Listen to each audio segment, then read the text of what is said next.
Olá, boa noite. Está começando mais um Café com Fé Entrevista. E está conosco hoje a Carol, fundadora do Instituto IAN, aqui na cidade de Manaus. E eu peço também que você compartilhe, comente, envie esse vídeo para mães enlutadas que passaram por esse processo da perda do seu filho. Boa noite, Carol. Seja bem-vinda. Boa noite, Simone. Muito grata pelo convite, para a gente estar aqui nesse bate-papo de muita fé e também falando um pouquinho sobre como transformar a dor em propósito. Muito bem. Esse é o tema do nosso podcast de hoje, quando a dor revela o propósito. E a Carol vai contar pra gente hoje como que ela conseguiu transformar a sua dor em propósito. Então, Simone, assim, quando a gente fala de dor, né, geralmente é um assunto delicado. As pessoas temem falar, entrar em contato com a dor. Mas nesse momento que a gente entra em contato com a dor, que a gente se permite sentir essa dor e levar essa dor ao Senhor, Ele nos revela o propósito. É difícil, é doloroso, é lento, é aquele lugar que você está realmente num lugar escuro, sabe? Mas naquele momento é como uma semente que está abaixo da terra, ninguém vê, é escuro. Mas naquele momento você está fortalecendo as suas raízes, o Senhor está lhe alimentando, você está nutrindo, né, o que é o propósito, aquele para o qual o Senhor te chamou e que você muitas vezes não sabe. E é importante, Carol, a gente entender que a dor do luto é um processo que a gente tem que viver. Sim, é necessário. Né? Muitas pessoas acreditam que o luto ele é um processo que dura rapidamente. Tipo, perdi uma pessoa que tinha um vínculo que eu gostava bastante e essa pessoa morreu. Em 7 dias tá tudo ok. E não funciona assim. Né? Então, o luto tem muitas camadas, é um processo lento de despedidas, de aceitações, de elaborações e ressignificações. Então, para que o luto realmente seja elaborado, é necessário um tempo. Passar por tudo que o luto realmente precisa para que realmente seja elaborado. Porque a gente percebe que o primeiro momento da dor parece que a gente não está no chão. A gente perde realmente o chão, né? Muitas mães com as quais a gente acolhe, né, no instituto, elas falam que realmente um buraco se abriu e ela caiu lá e realmente não vê saídas naquele momento, né? Mas eu gostaria de lembrá-las que existe vida após o luto, né? É um processo que, como eu mencionei, é lento, mas é possível, existe vida após o luto. Carol, e como uma perda, sua perda também gestacional, ele vai impactar na nossa saúde física e mental? Então, assim, Simone, eu gostaria de iniciar, né, realmente o nosso bate-papo antes de entrar sobre os impactos na saúde mental quando se passa por uma perda gestacional, neonatal, infantil, reforçar aqui o propósito, né?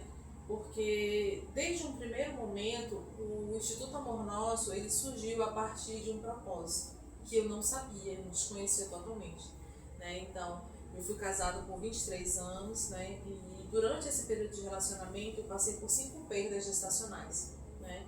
E o maior sonho da minha vida era realmente essa gestação. E em 2016 eu consegui engravidar, né? E levei a gestação até 37 semanas. No parto, meu filho teve o bracinho dele quebrado. E aí precisou do suporte da UTI e permaneceu lá por 19 dias. E durante todo aquele período, né, eu tinha uma convicção, eu tinha uma certeza que meu filho sairia de lá. A fé me sustentava. Eu sabia, eu tinha certeza absoluta que o meu filho sairia de lá com vida. Porque até então eu era uma mulher que estava acostumada com o sim de Deus, a vivenciar milagres, né? E quando você tem essa fé, que você é fortalecida nessa certeza, e quando você se depara com o não de Deus, você estremece, né? Então, foi um processo muito difícil, né? Ter o meu milagre diante de mim e devolver para o Senhor. Então, foi muito difícil. Eu me senti abandonada, castigada. Os primeiros pensamentos. Os primeiros pensamentos que vêm. O que eu fiz para merecer? O que eu fiz? Por que eu estou sendo castigada? Por que o Senhor não ouviu as minhas orações? Né? E quando eu realmente, de fato, entreguei meu filho 19 dias depois que ele nasceu. Felizmente eu tive a oportunidade de estar no ambiente, no hospital, dentro de uma UTI humanizada, né? Então a médica que era responsável pela UTI era uma médica humanizada, respeitosa, me permitiu assim, me despedir do meu filho, segurá-lo, abraçá-lo, beijá-lo, vesti-lo com a roupa que eu tinha escolhido para ele sair da maternidade. Enfim, eu tive um tempo. Isso foi muito importante para o teu processo. Sim, determinante, porque assim, esse atendimento, esse acolhimento humano e respeitoso, ele não faz diminuir a dor, mas pode favorecer a elaboração do meu processo de luto. Não só o meu, mas de todas as mães, pais e famílias que passam Então, pela perda. É importante, Carol, que os hospitais, maternidades, ela tenham essa visão de humanizar. Sim, é necessário, né? Mais tarde, mais na frente, a gente vai falar um pouquinho sobre as leis que são importantíssimas para o que a gente está vivendo hoje e pelo que a gente espera viver lá na frente, né? Então, quando eu vivenciei essa perda, eu estive diante do Senhor, né? Passei longos 45 dias isolada totalmente depois, né, que realmente ele morreu e a gente fez sepultamento. E eu achei que conseguiria sozinha, né? Eu não permitia contato e acesso de ninguém, eu não falava, não queria receber ninguém. Você se fechou. Eu me fechei totalmente, né? E eu achando que eu ia conseguir entender e solucionar tudo isso sozinha, né? E eu entendi que não. E foi justamente nesse momento que o propósito se revelou. Porque eu entreguei toda essa dor que eu estava sentindo. A dor era tão avassaladora que eu falei, Senhor, eu não dou conta mais. Preciso de ti. Eu preciso de ti. Ou o Senhor me dá uma ferramenta, ou o Senhor me ajuda, ou o Senhor pode me levar, porque não há mais condições para mim. 45 dias, Carol, é muito tempo. É como você entrasse em uma caverna. Sim. E colocasse uma pedra ali. Isso. E naquele momento eu pensei, refleti, pensava, chorava. E eu não conseguia conceber que de fato aquela perda tinha acontecido. Como que eu estava diante do meu milagre realizado, aquele filho que muitas vezes ouvi de médicos que eu jamais poderia ver, conhecer o fruto do meu ventre. Então eu estava diante dele e 19 dias depois ele partiu. Então eu não entendia como que o Senhor tinha me dado e tinha levado, né? Então assim, eu fui realmente para dentro desse lugar. E uma das noites eu não se chorando, né? E falei, Senhor, me revela uma estratégia, uma ferramenta, algo que possa aplacar essa dor, que me ajude a sair desse lugar. E ele me revelou através de um sonho um nome. E esse nome se chamava Instituto Amor Nosso. E nesse sonho o Senhor falava para mim, enquanto você estiver cuidando de outras pessoas que estão passando, né, por perdas semelhantes às suas, eu vou estar lhe curando. E em obediência eu fiz, né? Então eu criei uma arte no computador, compartilhei nas redes sociais e fiz uma roda de conversa, né, de forma presencial. Foi no dia 15 de outubro de 2017 e ali, sem que eu soubesse, estava iniciando o Instituto Amor Nosso, né? Somente depois desse sonho eu consegui entender que a sigla do Instituto Amor Nosso é exatamente o nome do meu filho, Ian. Ele te devolveu em outra forma. Isso. É como as mães, né, que são conhecidas como mães de anjo, se referem ao arco-íris, né, que é o arco-íris que vem depois da perda, né, que é o símbolo ali da aliança de Deus, né? Então, muitas pessoas elas fazem essa conexão a uma nova gestação. E o Senhor estava me dando um arco-íris em forma de projeto, que enquanto eu estivesse cuidando da dor do outro, ele estaria me cuidando, né? Então, desde 2017, eu venho realizando esse trabalho, né, com esse propósito de ser colo, de ser abrigo, né, realmente para acolher, né, pais, mães e famílias que passam por essa perda. Né. A roda de conversa ela é muito importante, Carol, no processo da dor, do luto. Sim, porque assim, na sociedade a gente não tem espaços de escuta, né, então a promoção das rodas de conversa, das nossas atividades, das ações, dos encontros de acolhimento, eles possibilitam as mães a terem um espaço onde elas possam falar sem serem interrompidas com frases prontas, né? Que é o que comumente acontece. Sim. As mães chegam nos nossos encontros e elas falam, se não for aqui no grupo, eu não tenho espaço na sociedade para falar sobre o meu filho que morreu, sobre a saudade que eu sinto. Às vezes a mãe ela tem a sensação que ela está ficando louca, porque ela vai dormir, ela ouve o choro do neném. ela sente, por exemplo, o seio vazar leite.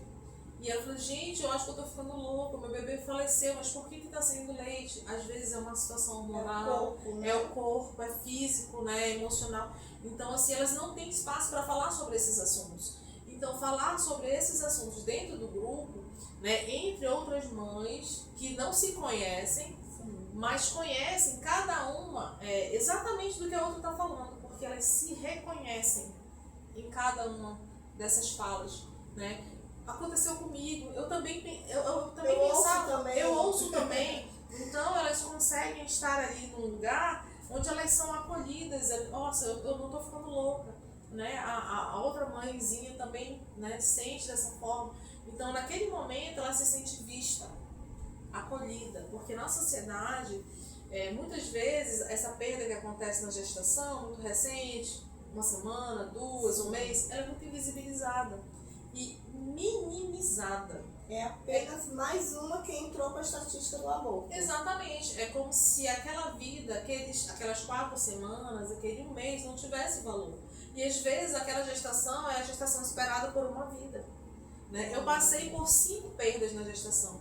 Então, em determinado momento da minha vida, eu achei que jamais poderia conhecer o fruto do meu ventre. Ver o rosto. Ver o rosto. Então aquilo me causou um trauma, um sofrimento gigantesco.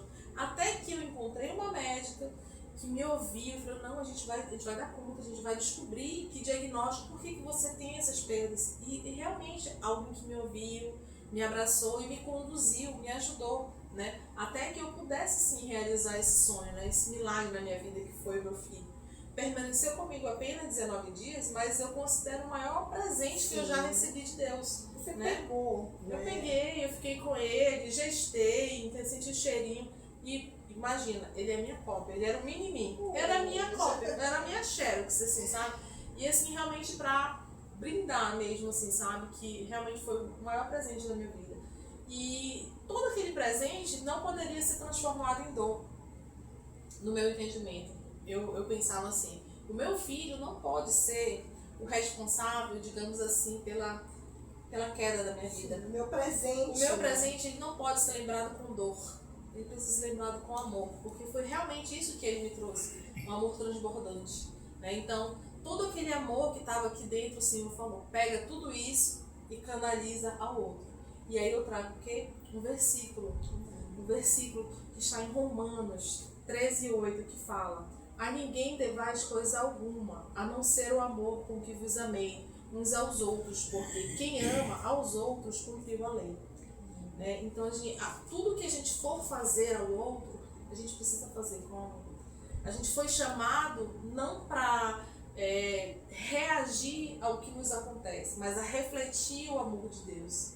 Nós somos feitos à imagem e semelhança de Deus. E Deus é amor. Né? E Deus é amor. Então, eu preciso refletir as virtudes do meu Senhor.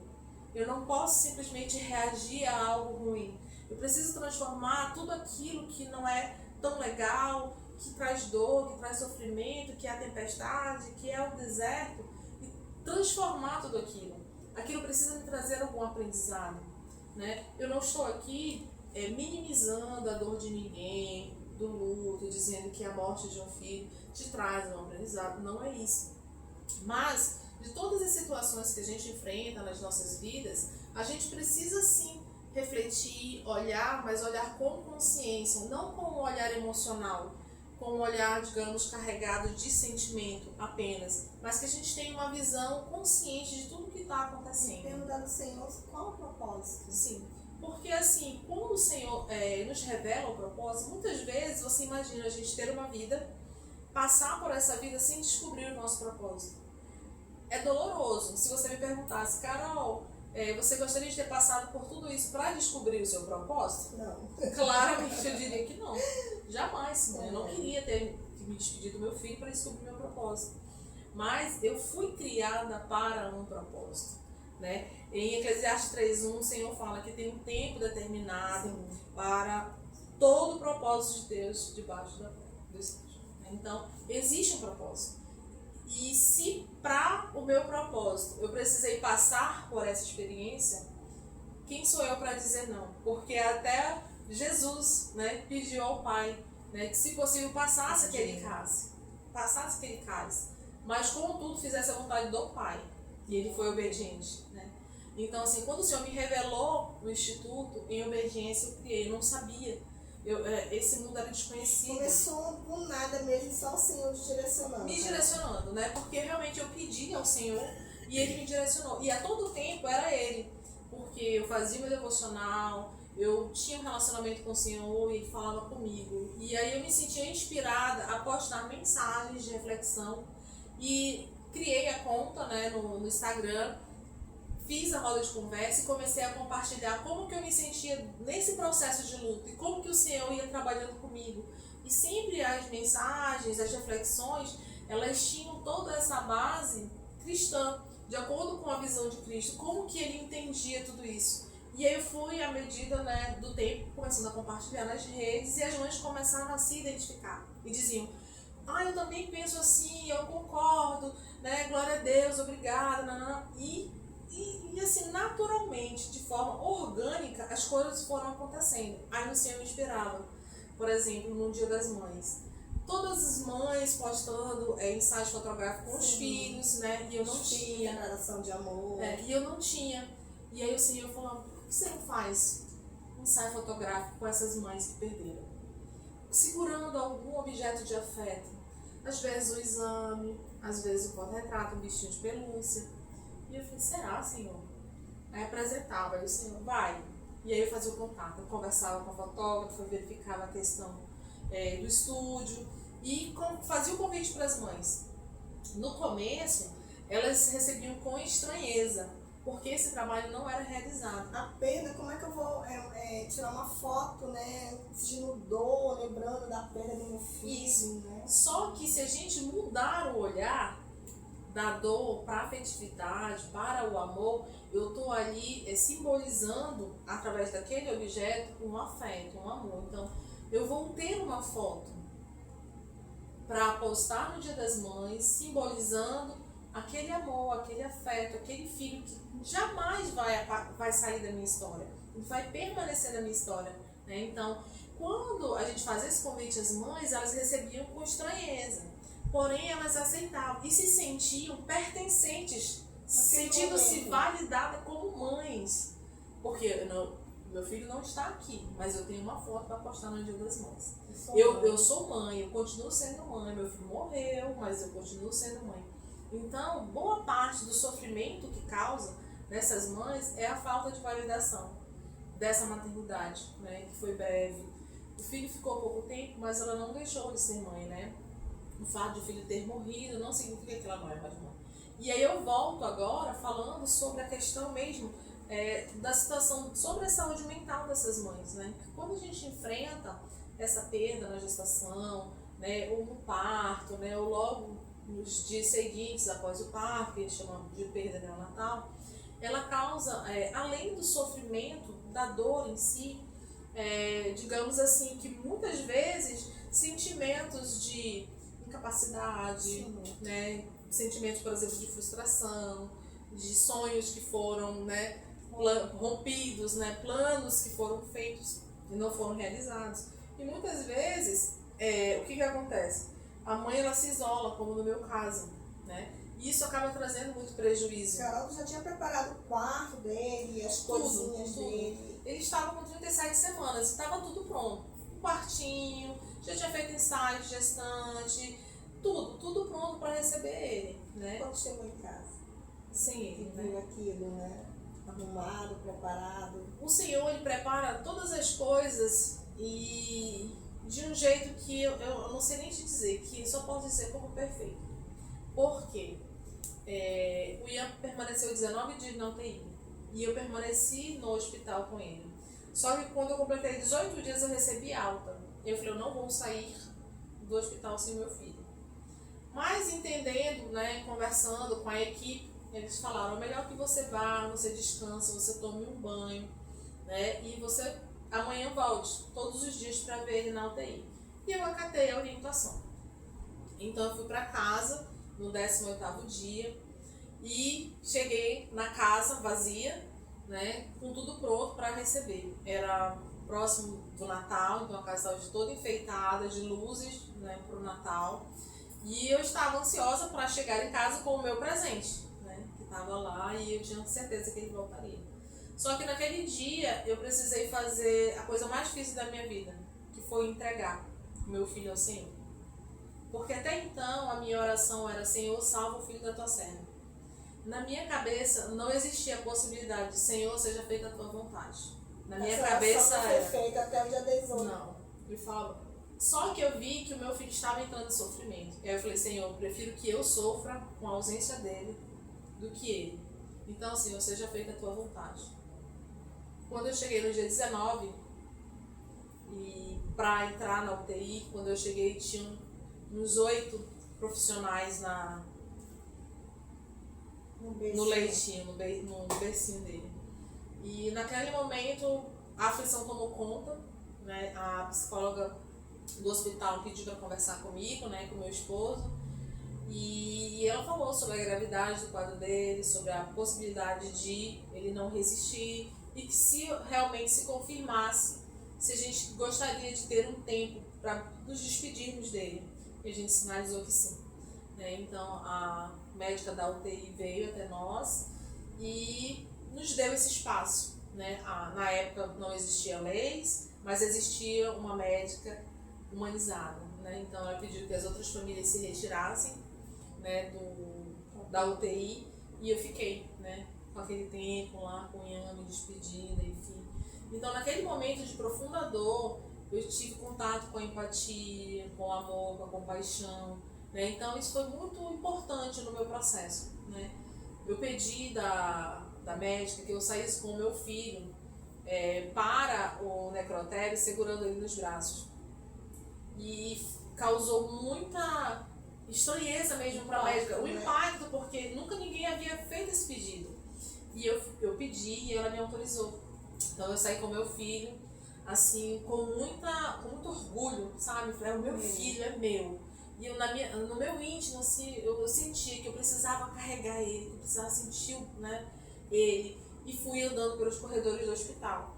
E as pessoas me viam, os técnicos, toda arrumadinha, com saidinha. E as pessoas olhavam, eu saindo da UTI, e o rapaz do necrotério do meu lado, as pessoas não entendiam o que era aquilo.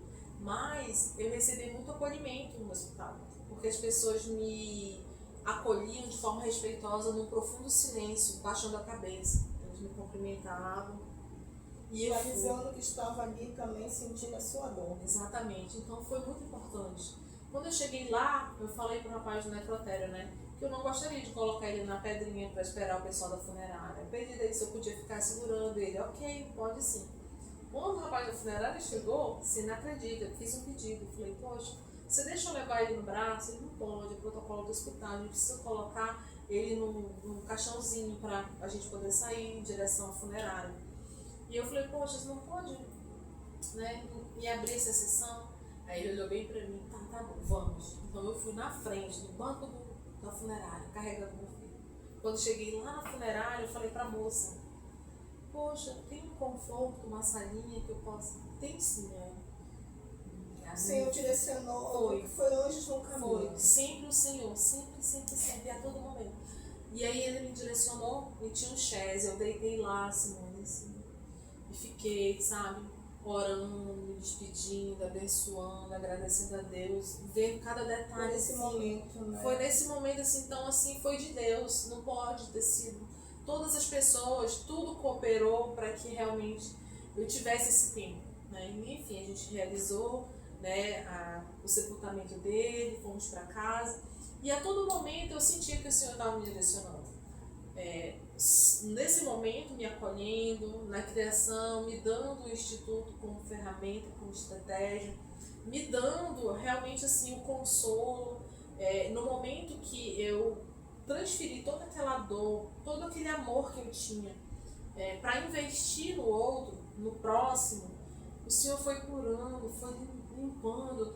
Muitas vezes eu estava ferida, chorando, e alguma mãe me mandava uma mensagem, falou: Carol, não estou bem, aconteceu. Aí vinha um relato e eu simplesmente guardava a minha dor no bolso e ia lá. E o anjo, o Espírito Santo estava lá. O Espírito Santo todo o tempo me ajudando, Então, assim, durante esse processo do luto, muitas vezes as pessoas acreditam que a fé é um fator de alienação, mas não é. Assim como a psicologia, ela tem o objetivo de continuar esse vínculo, transformando esse vínculo, né? A dor está aqui, eu reconheço, eu valido essa dor, eu não vou minimizar essa dor.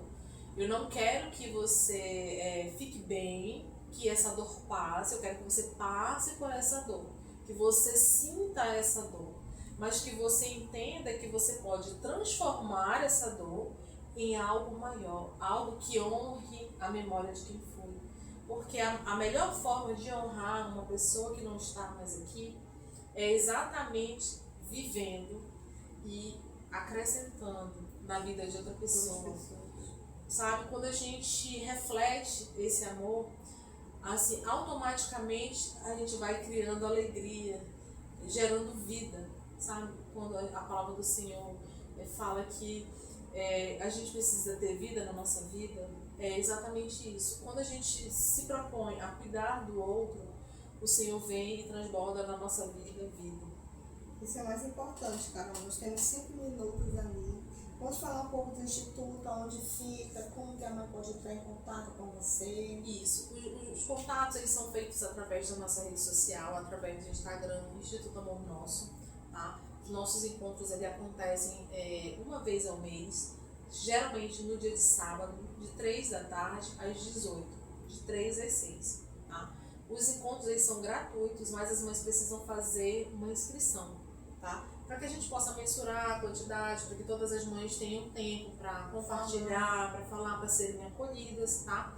E aí a gente divulga nas nossas redes sociais. A gente mantém também um grupo no WhatsApp com essas mães, no qual a gente incentiva elas, né, a estarem ali interagindo, onde a gente também divulga as nossas atividades e ações. Carol, o Instituto ele é voltado somente para mães que perderam seus filhos, que nasceram, são as perdas neonatais, né? Ou aquela mãe que o filho sai de casa, nunca mais apareceu. O Instituto recebe, acolhe essas mães também? A gente recebe de uma maneira geral, mas realmente a gente é específico para perdas gestacionais, neonatais e infantis, porque o manejo, o tipo de acolhimento ele é diferenciado para outros tipos de perda, de idades, né? Então, assim, quando as mães elas chegam no encontro, elas falam o que lhe é comum. Todas falam praticamente a mesma linguagem, né? Exatamente, né? Então, a gente foca nesse trabalho, mas também não deixa de acolher caso apareça. Já chegou a aparecer alguma mãe que ela teve uma gravidez psicológica e aquilo? Já tivemos casos de mães com gravidez ectópica, né, que são aquelas que o bebê se desenvolve nas trompas, com gravidez psicológica, pessoas trans também, né, que passaram por gestação, que estavam em transição de gênero também. Então, assim, é um grupo diverso. Nesse grupo no WhatsApp a gente mantém mães em vários estágios de elaboração de seus lutos, né, e a gente tenta acolher todas da mesma forma, e no momento do acolhimento em grupo, se a gente identifica que precisa de um acolhimento individual, a gente seleciona e faz individualmente esse acolhimento. Tem um psicólogo que te acompanha lá, Carol? Isso, eu tenho uma psicóloga chamada Michela Guiar, ela está conosco desde 2018, né, então ela que faz a mediação, né, de todas as nossas atividades, está como responsável técnico do Instituto, né. Eu atuo realmente como linha de frente, porque sou a roda de conversa, geralmente eu tenho também uma voluntária que também está formando agora em psicologia, né, já está, né, em nome de Jesus, já vindo aqui com a gente, já com seu CRP nas nossas atividades, porque a gente está em recesso, a gente retorna nossas atividades agora em março, né, na segunda quinzena de março. E assim, a gente tem quadros, no quadro de voluntárias, das mães que atuam conosco, mães que passaram pelo acolhimento e agora passam a acolher outras mães. Né? É isso que eu ia lhe perguntar, Carol. Eu sou uma mãe, eu passei por esse processo da dor, né? Eu já me sinto preparada para ir de volta para a sociedade. Ela deixa de participar dessas rodas, ela se despede, como que acontece? Não, ela não se despede. O nosso papel realmente é acolher essa mãe, ajudar ela a caminhar durante esse processo até que ela se sinta pronta a reorientar e a seguir com a sua vida. Mas ela não deixa de participar, né? Eventualmente elas participam do Dia das Mães, de atividades que acompanham o calendário as atividades, digamos assim, datas comemorativas, Dia das Mães, né, Natal, ensaio fotográfico, Dia das Crianças, soltura de balões, né, que é muito esperado por elas. Eu não sei se você falou que já tem uma lei, um projeto de lei sobre o dia. Isso. Aí o que aconteceu? A gente fazia todo esse trabalho de forma independente, só que eu percebia que os espaços, as esferas da sociedade não abriam portas. Eu pensei, se não abrem portas, a gente precisa criar uma lei que realmente obrigue eles, institua eles a abrir as portas. Eu comecei a pensar sobre isso e realmente fiz, né, um rascunho de uma propositura de lei, apresentei na época para o gabinete da vereadora Glória Carrati, que nos recebeu muito bem, né, conversamos com a equipe jurídica e a gente conseguiu a aprovação dessa lei, né, que é a Lei 2.789 de 2021, que institui na cidade de Manaus a Semana de Sensibilização e Conscientização sobre as perdas gestacionais e natais infantis. Então, desde 2021, né, as UBS, os hospitais, as escolas, as universidades, elas trabalham esse tema, assim como Outubro Rosa, Novembro Azul e outras campanhas. Janeiro Branco. Exatamente. Né? Então, assim, aí quando foi em 2000 e passado, a gente já tendo essa abertura, né, nas esferas da sociedade, eu passei por muitas situações enquanto estive esses 18 dias internada no hospital.